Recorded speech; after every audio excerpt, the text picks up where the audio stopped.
Good morning, all of you. So, today we are going to start with the very first chapter, that is the French Revolution. We have already started with this chapter when you were coming to the school, but let us start it again. So, what happened was, as the name suggests, जब नाम में revolution दी हुई है, that clearly means that people were against something. कभी भी जो revolt होती है वो किसी ना किसी फॉर्म के से या किसी ना किसी चीज़ पे जब लोग अग्री नहीं करते हैं तो ही वो रिवोल्ट करते हैं. So here in France people were against the existing form of government. जिस तरह की गवर्नमेंट चल रही थी फ्रांस में, उस एब्सोल्यूटिस्ट गवर्नमेंट के अगेंस्ट थे पीपल.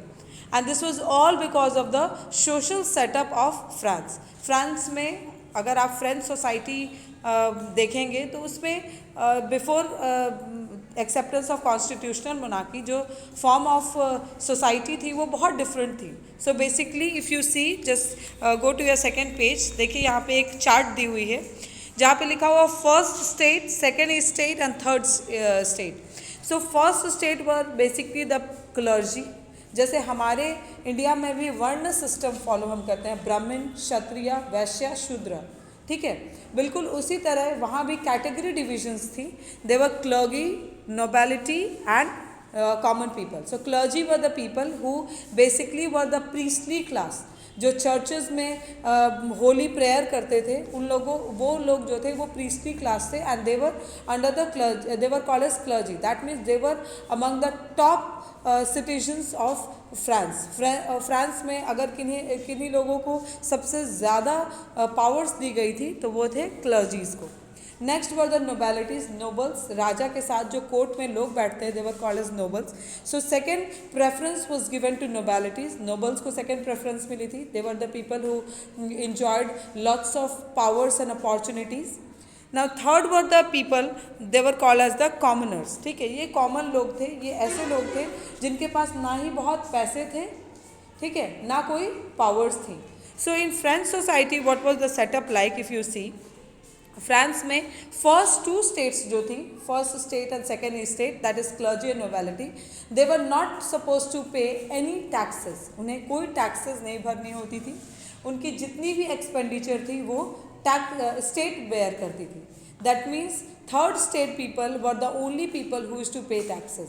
ये लोग थे जो टैक्स भरते थे और इनके टैक्सेस से सारी फैसिलिटी प्रोवाइड की जाती थी क्लर्जी और nobility. So gradually people were okay with this setup. But you know, अगर प्रेशर बहुत दिन तक किसी चीज़ पर अब आप प्रेशर एग्जर्ट करते हैं तो अल्टीमेटली वो टूट जाती है. एंड दैट ब्रेक और that outbreak is termed as revolution. Okay, so बिल्कुल एग्जैक्टली वैसा ही हुआ था. ऑन 14 जुलाई 1789 एक र्यूमर स्प्रेड हुई थी. अब आप देख पाएंगे that you can relate Indian revolution with French revolution. So on 14 जुलाई 1789 एक र्यूमर स्प्रेड होती है and that rumour was that king is going to open fire on the people. King की ट्रूप्स आ रही थी, किंग की आर्मी जो थी वो विलेज की ओर बढ़ रही थी, पेरिस की ओर बढ़ रही थी. And what people they felt was that king is going to open fire. King जो है वो अब अटैक कर आने वाले हैं लोगों को. So in order to defend themselves, in order to protect themselves, they revolted. Now let us see what was their revolt like. On the morning of 14 July 1789, the city of Paris was in the state of alarm. The king had commanded troops to move into city. Rumors spread that he would soon order army to open fire upon citizens. Some 7,000 men and women gathered in front of the town hall and decided to form a people militia. They broke into numbers of government buildings in order to search arms. So what happened? On 14 July 1789, king had ordered his troops to enter the city, but he had never ordered them to open fire on the people. King ने अपने army को बोला था that आप city में जाइए, but he never order them to attack people. But एक rumour spread हो गई थी since people were not happy with the king, they were not happy with the working of the king. So what they felt was that जो भी अब king करेगा वो लोगों के अहित के लिए, लोगों के अगेंस्ट ही करेगा. So in order to protect themselves, what they did, they assembled at a place approximately 7,000 men and women. They assembled at a place and they formed people militia. ठीक है, militia, milita, ठीक है, ये बहुत सारे pronunciations आप सुनेंगे. उन्होंने पीपल मिलिशिया फॉर्म किया and they broke into government buildings. बहुत सारी गवर्नमेंट बिल्डिंग्स को उन लोगों ने तोड़ा था in order to search for arms and ammunition.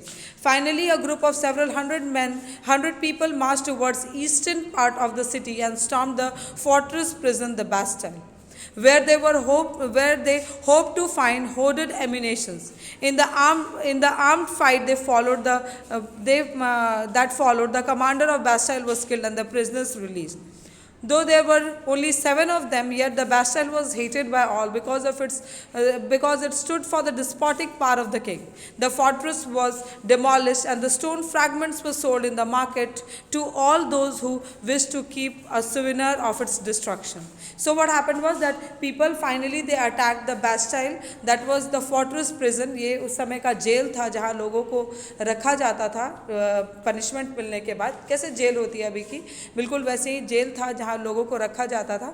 So what people they felt was that यहाँ पे बहुत सारे आर्म्स एंड एम्यूनेशन होंगे.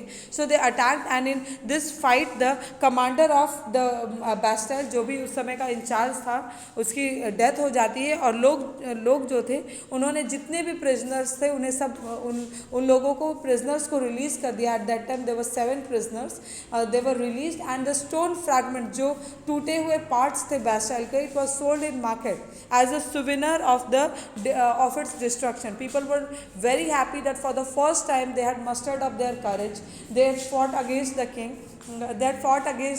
And they were able to destroy the prison. And for this they kept the stone fragment as the souvenir. अपनी memory memento की तरह लोगों ने उस stone fragments को अपने पास वो रखने लगे मार्केट से खरीद के, because that they felt that marked their victory. The days that followed saw more rioting, others both in Paris and the countryside.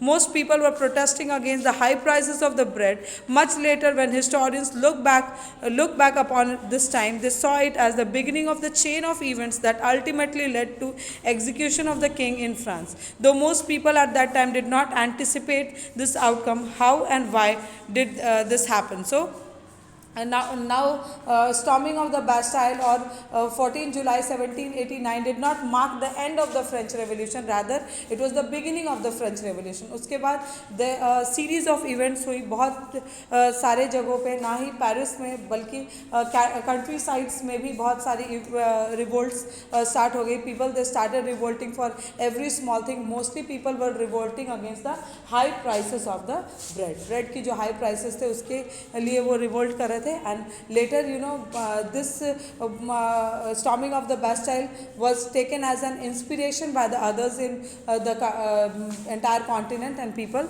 started revolting. So in the next video we'll be doing with the French society during 18th century, which I have already introduced it today. In the next video I'll explain it in an elaborate manner. Thank you so much.